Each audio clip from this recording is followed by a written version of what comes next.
কলকাতার আরজি কর হসপিটালের একজন ডাক্তার, একজন নারীর চিকিৎসক, তার প্রতি পাশবিক নির্যাতন করা হয়েছে এবং তাকে হত্যা করা হয়েছে ভারতে। এটার প্রতিবাদে ঢাকা ইউনিভার্সিটিতে একটা আয়োজন হয়েছে 16 আগস্ট রাতে, এবং সেই আয়োজনে বর্তমান অন্তর্বর্তীকালীন সরকারের একজন উপদেষ্টা, সমাজ কল্যাণ উপদেষ্টা, তিনি উপস্থিত হয়েছেন। এস মুর্শিদ ওনার নাম। তিনি সেখানে উপস্থিত হয়ে তাদেরকে বলেছেন যে তোমরা কিছু দাবি দাওয়া পেশ করো, কিছু দাবি দাওয়া দাও তোমরা, যে দাবি দাওয়াগুলো বাস্তবায়নের জন্য আমরা ঝাঁপায়ে পড়ব। তিনি প্রকাশ করছেন যে আমরা ঝাঁপায়ে পড়ব তোমাদের সেই দাবি দাওয়া বাস্তবায়ন, তোমরা সেগুলো দাও। দাবি দাওয়া তো রেডি ততক্ষণে, তিনি দিতে বলছেন এবং বলছেন যে ঝাঁপায়ে পড়ব আমরা। এবং তিনি আরও কিছু কথা সেখানে বলেছেন, আমি সেগুলোতে আর যাচ্ছি না। তার পুরো কথার খোলাসা হলো যে পুরা তার কাছে যে সরকারি শক্তি আছে, তার পুরো ডিপার্টমেন্ট ঝাঁপায়ে পড়বে সেগুলো বাস্তবায়ন করবার জন্য। শুধু তাদেরকে উৎসাহ দিচ্ছেন, তিনি অনুপ্রাণিত করছেন যে তোমরা সেগুলো দাও। তারা দিয়েছে। তারা কি দিয়েছে? 13টা দফা বা দাবি দিয়েছে। এই 13টা দফা দাবির ভিতরে আমি যদি একটু পড়ে শোনাবার চেষ্টা করি, এর ভিতরে একটা দাবি ছিল 3 নম্বরের, সেটা হলো ধর্ম, গোত্র এবং বর্ণের ঊর্ধ্বে গিয়ে প্রতিটি লিঙ্গের মানুষের সম্পত্তিতে সমান অধিকার দিতে হবে। এটা আমাদের প্রচলিত আইন বিরুদ্ধ যেমন, তেমনি এদেশের সংখ্যাগরিষ্ঠ মানুষ মুসলমানদের কোরআনে কারিমের সুস্পষ্ট বিধানের হুবহু বিপরীত। এর আগে বিভিন্ন সরকার যেটা চেষ্টা করেছে, করতে পারে নাই। এখন বৈষম্য দূর করবার নাম দিয়ে কলকাতায় হয়েছে কি, আর তারা দাবি করছে কি? কলকাতায় হয়েছে একজন নারী চিকিৎসক পাশবিক নির্যাতনের শিকার হয়েছেন, তাকে খুন করা হয়েছে। পৃথিবীতে মুসলমানরা নারীদের অধিকার নিয়ে যখন কথা বলেছে, তখন আজকালকার নারীবাদীদের জন্ম হয় নাই। মুহাম্মদ সাল্লাল্লাহু আলাইহি সাল্লাম যখন নারী অধিকার নিয়ে কথা বলেছেন, তখন এই নারীবাদীদের 14 গোষ্ঠীর কারোর জন্ম হয় নাই। যেখানে মেয়ে হিসাবে জন্মগ্রহণ করলে জীবন্ত পুঁতে ফেলা হতো, যেখানে মেয়ে হিসেবে জন্মগ্রহণ করা অপরাধ ছিল, সেই সমাজে নারীকে শুধুমাত্র মুক্তই করেননি নবী সাল্লাল্লাহু আলাইহি সাল্লাম, শুধুমাত্র মৃত্যুর হাত থেকে রক্ষাই করেননি, নারীকে আকাশের উচ্চতায় তুলে দিয়ে গেছেন। কোনো বাবা মা যদি 2টি কন্যা সন্তানকে সঠিকভাবে যথাযথভাবে লালন পালন করে, তার জন্য জান্নাতের গ্যারান্টি দিয়েছেন। তার বিপরীতে 1 ডজন ছেলে সন্তান পালন করলেও এই সুসংবাদের কথা নবী সাল্লাল্লাহু আলাইহি সাল্লাম বলেন নাই। তো সেই মুসলমানদেরকে যদি নারীদের অধিকারের সবক শুনাতে আসা হয়, তো সেটা দুর্ভাগ্যজনক বিষয় ছাড়া কিছুই না। ভাইরা আমার, এখানে আপনারা দেখতে পাচ্ছেন হয়েছে একজন নারী চিকিৎসকের প্রতি জুলুম নির্যাতন, সেটার প্রতিবাদ হবে, কিভাবে তার জুলুম থেকে রক্ষা করা যায় সেটা বলা হবে।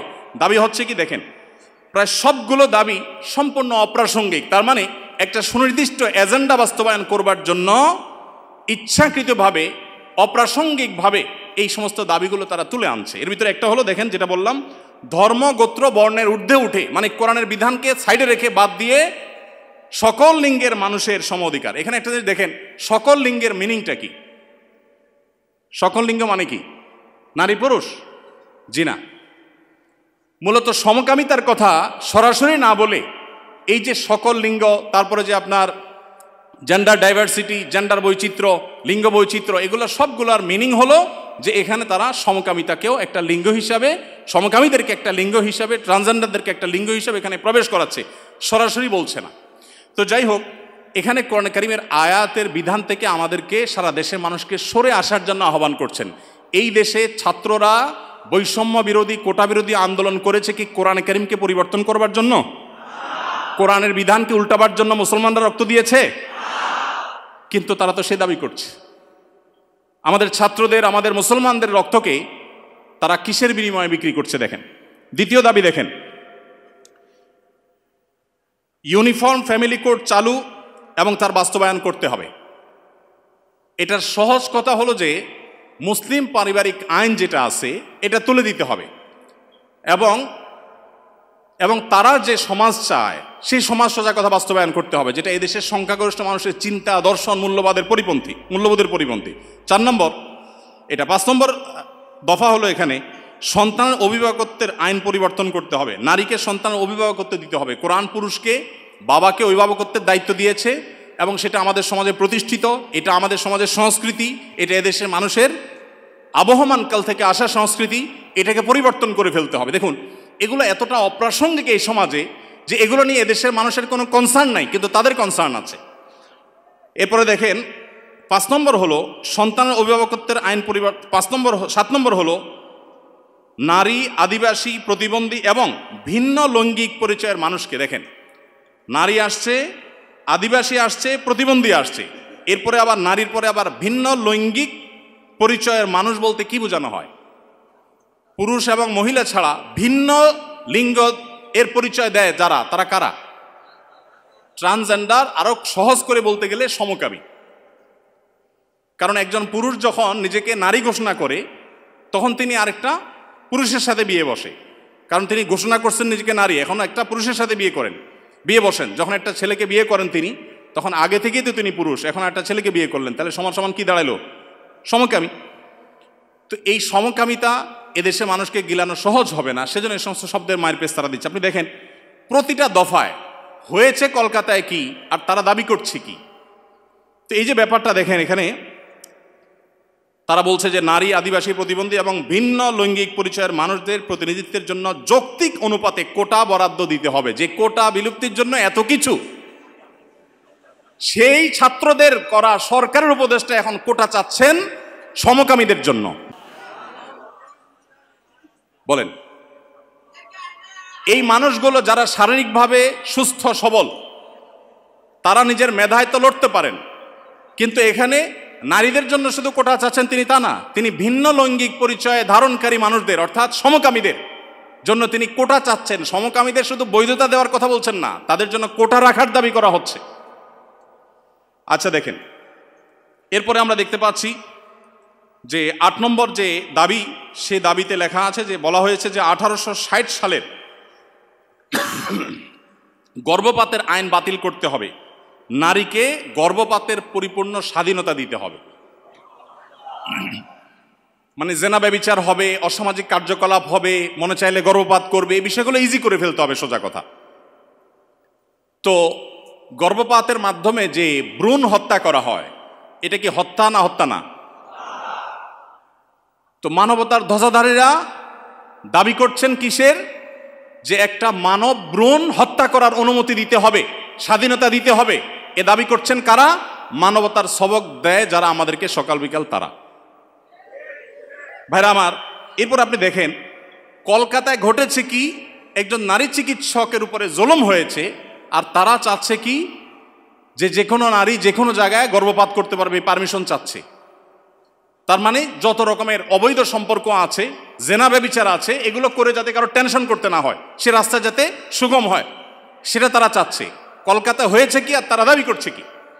আচ্ছা, এরপরে দেখেন 9 নম্বর দাবি করেছে তারা, নারী এবং লৈঙ্গিক বৈচিত্র্যের মানুষের জন্য সমান কর্মসংস্থানের সুযোগ দিতে হবে এবং নিরাপদ কর্মসংস্থানের নিশ্চয়তা দিতে হবে। তার মানে নারী এবং লৈঙ্গিক বৈচিত্র্যের মানুষদের কথা বলা হচ্ছে এখানে। পুরুষ তো আছেই, মহিলা পুরুষের বাদে আবার বিভিন্ন লৈঙ্গিক পরিচয়ের ধারণকারী মানুষদের জন্য কর্মসংস্থানে বিশেষভাবে তাদের জন্য সুযোগ দিতে হবে, পরিবেশ করতে হবে। তার মানে কি নারী পুরুষ ছাড়া কি আছে?